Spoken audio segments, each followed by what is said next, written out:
وجہ سے فرمایا۔ تو رسول اللہ صلی اللہ علیہ وسلم کی پیدائش اسی مہینے میں ہوئی، پیر کے دن ہوئی، لیکن تاریخ متعین نہیں۔ لیکن یہ جو جشن منایا جاتا ہے آج کے دور میں، تو آپ ذرا غور کریں کہ رسول اللہ صلی اللہ علیہ وسلم کو جب نبوت ملی، نبوت ملنے کے بعد 23 سال اس دنیا میں آپ زندہ رہے۔ 23 سال، ہر سال ربیع الاول کا مہینہ آتا رہا اور 12 ربیع الاول کا دن بھی آتا رہا۔ کوئی ایک واقعہ بھی ثابت نہیں کر سکتا کہ رسول اللہ صلی اللہ علیہ وسلم نے کوئی جشن منایا ہو یا صحابہ سے فرمایا ہو کہ تم جشن مناؤ۔ پھر اس کے بعد دیکھیں، رسول اللہ صلی اللہ علیہ وسلم کے بعد خلفائے راشدین کا دور آیا، اور آپ نے فرمایا علیکم بسنتی و سنت الخلفاء الراشدین، میری سنت کو مضبوط پکڑو، میرے خلفائے راشدین کی سنت کو مضبوط پکڑو۔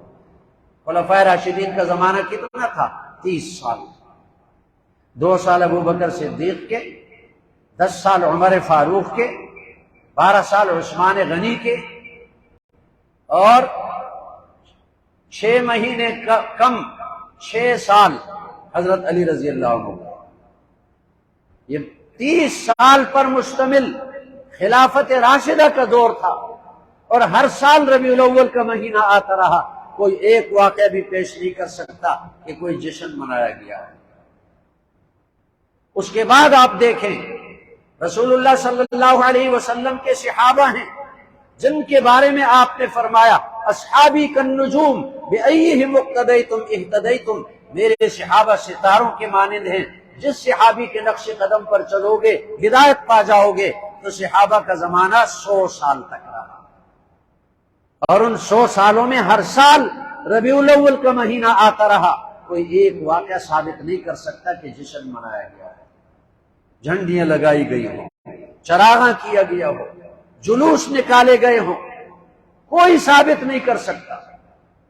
پھر اس کے بعد اسلام کے عروج، اسلام کی ترقی کا زمانہ 600 سال تک رہا۔ 600 سالوں تک پوری اسلامی دنیا کا ایک حکمران ہوتا تھا، پوری اسلامی دنیا میں۔ ان 600 سالوں میں کبھی ایک واقعہ کوئی ثابت نہیں کر سکتا کہ جشن منایا گیا ہو۔ اور 600 سالوں کے بعد پھر مسلمانوں کے ملک جدا جدا ہوئے، ٹکڑے ٹکڑے ہو گئے۔ تو سب سے پہلے جشن میلاد النبی کس نے شروع کیا؟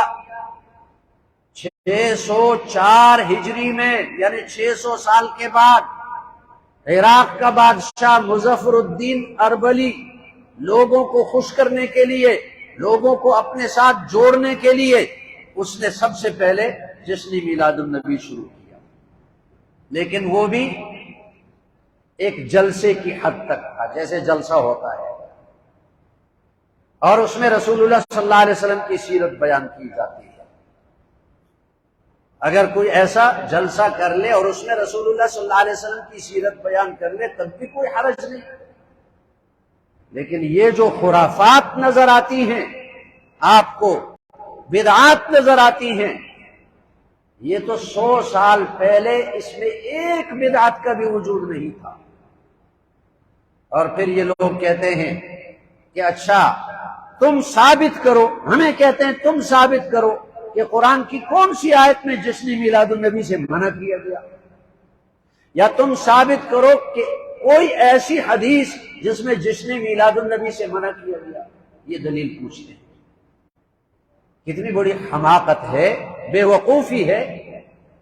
اگر یہ دین ہوتا جیسے تم کرتے ہو، اگر یہ دین ہوتا، اگر یہ ثواب کا کام ہوتا، تو کیا رسول اللہ صلی اللہ علیہ وسلم کے صحابہ سے تم زیادہ دین پر عمل کرنے والے ہو؟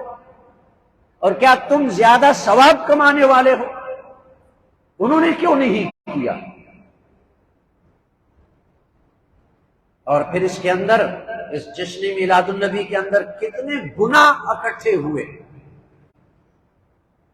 اب یہ اہل بدعت کے بعض علماء کو اب بھی شعور آیا اور وہ ان بدعات کی تردید کرنے لگے بعض علماء، لیکن عمومی طور پر یہ چل رہے ہیں۔